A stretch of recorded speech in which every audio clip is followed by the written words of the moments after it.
አዎን ይቻላል። አለ ሶስተኛ ወገን እርዳታ በራስ ጥረት ብቻ ሥራ ማግኘትና ወደ አውሮፓ መጓዝ ይቻላል። ጤና ይስጥልኝ። እርግጥ ነው ወደ አውሮፓ ለመጓዝ 3 እና 4 የሚሆኑ የተለያዩ መንገዶች አሉ።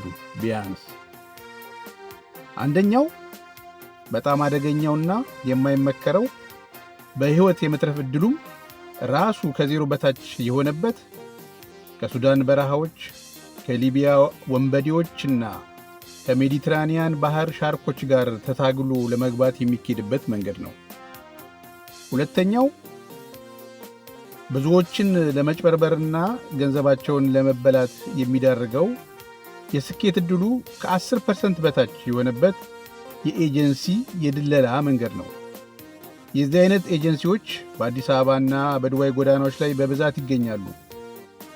እርግጥ ነው በራሳቸው በአውሮፓ ከተሞች ውስጥ የሚገኙ በየሀገራቱ ሥራ ሚኒስቴር ዕውቅና የተሰጣቸው ኤጀንሲዎች መኖራቸው ሐቅ ነው።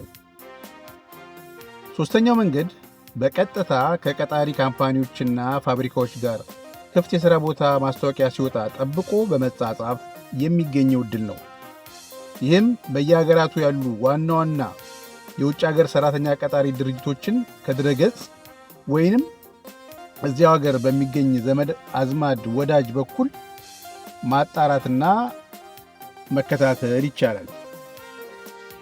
ለምሳሌ በቤልጅየም ቢራ ጠማቂው ኤቢ ኢንቤቭ፣ ባለመድኃኒቱ ዩሲቢ ፋርማ፣ የቴሌፎን ካምፓኒው ፕሮሲመስ፣ ኬሚካል ፋብሪካው ሶልቬይ እንዲሁም ሎጂስቲክ ካምፓኒው ዲኤችኤል በብዛት የውጭ ሀገር ሠራተኛ በመቅጠር ይታወቃሉ።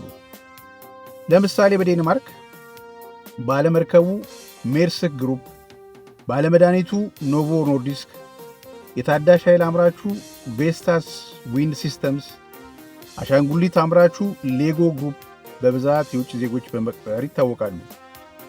በሌሎቹም አገሮች እንዲሁ በየጊዜው ክፍት የሥራ ማስታወቂያ የሚያወጡ ትልልቅ ቀጣሪዎች ሞልተዋል። ይህ ደግሞ ቀላል ቁጥር አይደለም። ለምሳሌ ሩሜኒያ ባለፉት 5 ዓመታት በየዓመቱ ለ100,000 የሚያህሉ የውጭ ሠራተኞች ዕድል እየሰጠች ነው። በየዓመቱ ለ100,000 ሰዎች ማለት ነው። ሌላው አራተኛውና በየሀገሩ ለሚገኙ በመቶዎች ለሚቆጠሩ ቀጣሪዎች ማመልከቻ መጻፍ ለሚከብዳችሁ ደግሞ አህጉራዊና አገር ተኮር የሥራ ማገናኛ ቋቶች ወይም ጆብ ፖርታልስ በነፃና በአነስተኛ ወጪ ማመልከቻዎቻችሁን በመቀበል ከቀጣሪዎች ጋር ያገናኛሉ። ከአህጉር አቀፍ የሥራ ፖርታልስ መካከል ኢዩአርኢኤስ ወይም ዩሮፒያን ኢምፕሎይመንት ሰርቪስስ የተባለው በአውሮፓ ኅብረት ኦፊሴላዊ የሥራ ማገናኛ ፖርታል ሲሆን 31 የአውሮፓ ሀገሮችን በስሩ ይዟል።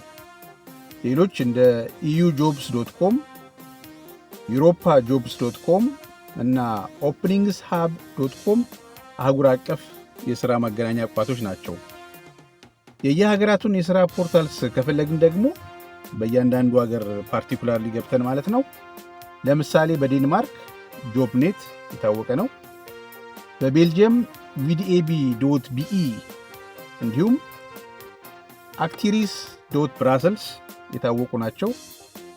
በፈረንሳይ ፖሌ ኢምፕሎይ.ኤፍአር፣ በጀርመን አባታገንትወር.ዲኢ ወይም ARBEI ESAGENTUR.ዲኢ፣ በኔዘርላንድ work.nl፣ በፖላንድ pracuje.pl እና በሌሎችም ሀገሮች እንደዚሁ የየራሳቸው ሀገር የሥራ ማገናኛ ተዋዋቂ ፖርታልስ። በካምፓኒ በቀጥታም ሆነ በእነዚህ ፖርታሎች በኩል ሥራ ስናመለክት ሁልጊዜ ሲቪያችንን ቢቻል በዩሮፓስ ፎርማት ብናስገባ ይመረጣል። የተለመደው አይነት ሲቪ የምንጠቀም ከሆነ ደግሞ አፕሊኬሽን ትራኪንግ ሲስተም ሪደብል የሆነ ሲቪ መጠቀማችንን እርግጠኛ መሆን አለብን። አንዳንዶቹ ደግሞ ስራችሁን በተመለከተ የአንድ ደቂቃ ተኩል ቪዲዮ ሊጠይቋችሁ ይችላሉ። እርሱንም ለማቅረብ መዘጋጀት ይገባል። እጅግ ውስኖቹ በነፃ ሲሆኑ አብዛኞቹ ለአገልግሎታችሁ ከ15 እስከ 105 ዩሮ ያስከፍላሉ። ባለመታከትና ባለመሰልቸት በማመልከት የዕድሉ ተጠቃሚዎች እንድትሆኑ እየጋበዝኩ ጊዜውና አጋጣሚው ለሌላችሁ ጥቂት ሰዎች ብቻ በተጨማሪ ክፍያ ፕሮሰሱን እንዳካሄድላችሁ ከፈለጋችሁ በውስጥ መስመር ልታገኙ ትችላላችሁ። አስታውሱ፣ ሂደቱ ሥራ አመልክተን እስከምናገኝበት ጊዜ ድረስ ከ1 እስከ 3 ወር ሊፈጅ ይችላል።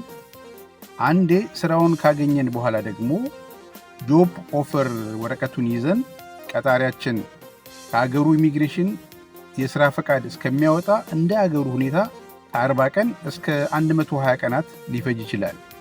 ይህ ሁሉ አልቆ የሥራ ኮንትራት፣ የኢሚግሬሽን ወረቀትና የማረፊያ አኮሞዴሽን ፈቃድ ከያዝን በኋላ ባለንበት ከተማ ወደሚገኘው የቀጣሪ አገር ኤምባሲ፣ የዛ አገር ኤምባሲ ከሌለ ደግሞ የሌላ የተመሳሳይ የአውሮፓ ህብረት አባል የሆነ አገር ኤምባሲ በመሄድ ለቪዛ ማመልከቻ እናስገባለን ማለት ነው።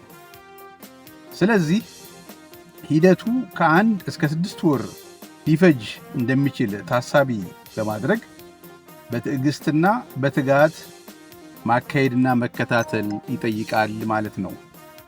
መልካም ዕድል። አበቃው።